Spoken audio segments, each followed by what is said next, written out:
अकबर बीरबल। ठंड का मौसम था। बाग हरियाली से दमक रहा था। तभी बादशाह अकबर ने सभापतियों को बाग में दरबार लगाने का हुक्म दिया। हुक्म की तालीम हुई और पूरा दरबार अकबर और बीरबल बाग में बैठे। अकबर के आदेश पर बीरबल सभा में न्याय का कार्य देख रहा था। कई लोगों की न्याय याचिका सभा में पढ़ी गई, जिनका बीरबल ने अपनी सूझबूझ से न्याय किया। लगभग सारी याचिकाएं पढ़ी गई। न्याय के इस कार्य में कई घंटे बीत गए। थोड़ी देर बाद दरबार में एक व्यापारी आया। उसने चोरी की अर्जी लगाई थी। उसने कहा, एक बार वो दिल्ली गया था। वहाँ उसने सोने का कबूतर देखा। उसके पंख सोने के थे। उसने वो कबूतर पूरे 10 सोने के सिक्के देकर खरीदा था।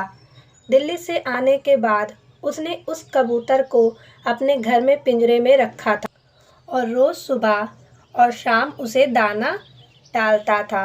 रात्रि को उसने दाना डाला था, लेकिन अगले दिन उसे बाहर जाना था, इसलिए यह कार्य घर के नौकरों को सौंप दिया।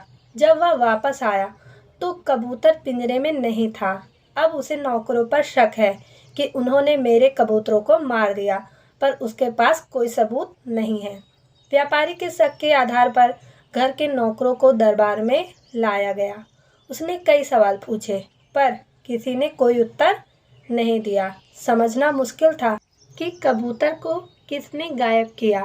तभी बीरबल उठा और नौकरों के चारों तरफ चक्कर लगाते हुए जोर जोर से हंसना शुरू कर दिया। अकबर ने हंसने का कारण पूछा।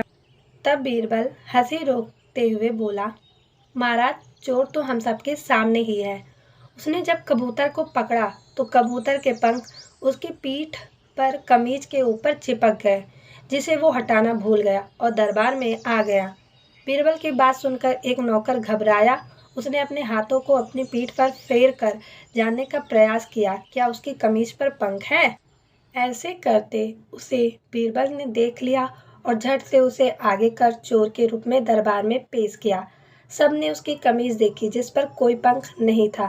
तब बीरबल ने कहा, उसने चोर को पकड़ने के लिए झूठ कहा। उसे पता था जिसने चोरी की है वो जरूर अपनी पीठ की तरफ अपने हाथ बढ़ाएगा और अन्य नौकर सहजता से दरबार में खड़े रहेंगे, और वही हुआ।